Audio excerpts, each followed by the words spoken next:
شهر رمضان الذي أنزل فيه القرآن هدى للناس وبينات من الهدى والفرقان فمن شهد منكم الشهر فليصمه ومن كان مريضا أو على سفر فعدة من أيام أخر.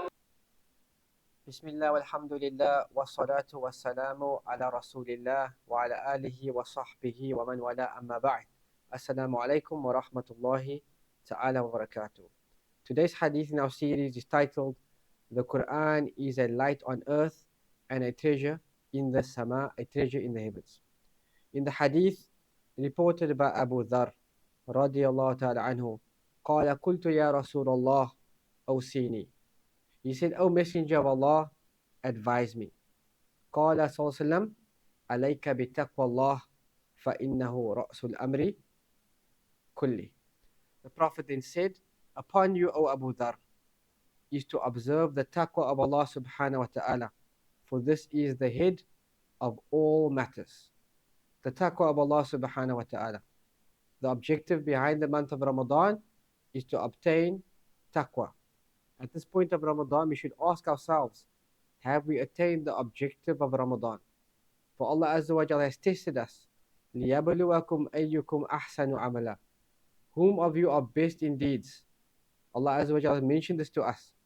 And He's told us that He will test us by way of this, but He's also told us what the outcome and the goal is. So Allah Azza wa Jalla has given us an open book test in the month of Ramadan. So has our taqwa of Allah Azza wa Jalla increased? And if you were to summarize taqwa, it comes down to doing what Allah Azza wa Jalla wants us to do and staying away from that which Allah Azza wa Jalla wants us to stay away from. So have we become more eager with regards to the obligations of Islam? Are we regular with regards to our prayers? Are we praying on time? If we are doing this, are we praying in congregation? Are we increasing upon the supererogatory deeds in the month of Ramadan, like recitation of the Quran and standing in the night prayer and our charity? Likewise with regards to the prohibitions. Do we find ourselves more eager with regards to lowering our gazes? If we have parents, are we honoring our parents? And so on and so forth. So these are important questions to ask ourselves. And so Abu Dhar asked the Prophet ﷺ to give him advice, and he said, عَلَيْكَ بِتَقْوَى اللَّهِ فَإِنَّهُ رَأْسُ الْأَمْرِ كُلِّهِ, because it is the head of all affairs. He then said, O Messenger of Allah, zidni, O Messenger of Allah, increase me in an advice. The Prophet ﷺ then said, عَلَيْكَ بِتِلَاوَةِ الْقُرْآنِ فَإِنَّهُ نُورٌ لَكَ فِي الْأَرْضِ وَذُخْرٌ لَكَ فِي السَّمَاءِ. The Prophet then said, upon you is to recite the book of Allah subhanahu wa ta'ala, for it is a light for you in the life of this world, and it is a treasure for you in the heavens. Allahu Akbar. So what we derive from this hadith is the following benefits. That the recitation of the Quran is a light through which the servant perceives the realities of matters. That if a person is connected to the Quran, he recites the Quran, he makes effort to understand the Quran, he gains insight with regards to the true reality of matters. Secondly, your recitation is an investment for you in the year after.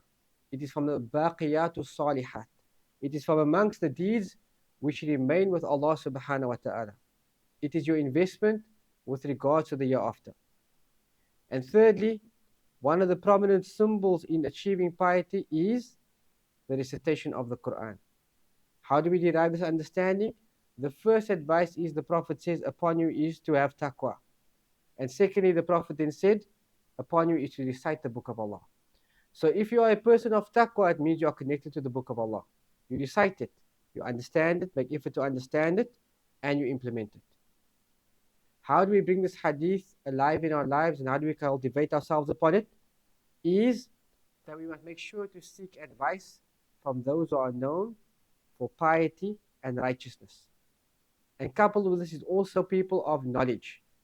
So we should consult the people of knowledge with regards to our affairs. And we also look at their piety and their righteousness. Like this Sahabi, Abu Dhar, he went to the best of teachers. and the most pious to ever walk the face of the earth, Muhammad sallallahu alaihi wasallam. We also bring this hadith alive in our lives by illuminating for ourselves a lamp, by reciting the book of Allah subhanahu wa ta'ala. For the Prophet ﷺ said, it is a light for you in the life of this world. Meaning, by way of the Quran, your affairs become known and the realities of these matters become known to you in its true sense. And finally, that we should save for ourselves a reserve of good deeds through recitation of the Quran, as the Prophet said, وَذُخْرٌ لَكَ فِي السَّمَاءِ, that reciting the Quran, it is a treasure for you in the heavens. So we ask that Allah Azza wa Jal makes us from amongst the muttaqeen, those who believe in His book and say that there is no doubt in this book, and He makes us from amongst those who are guided by the book. Amin ya Rabb. نكتفي بهذا. سبحانك اللهم وبحمدك أشهد أن لا إله إلا أنت أستغفرك وأتوب إليك. والسلام عليكم ورحمة الله تعالى وبركاته. شهر رمضان الذي أنزل فيه القرآن هدى للناس وبينات من الهدى والفرقان فمن شهد منكم الشهر فليصمه ومن كان مريضا أو على سفر فعدة من أيام أخر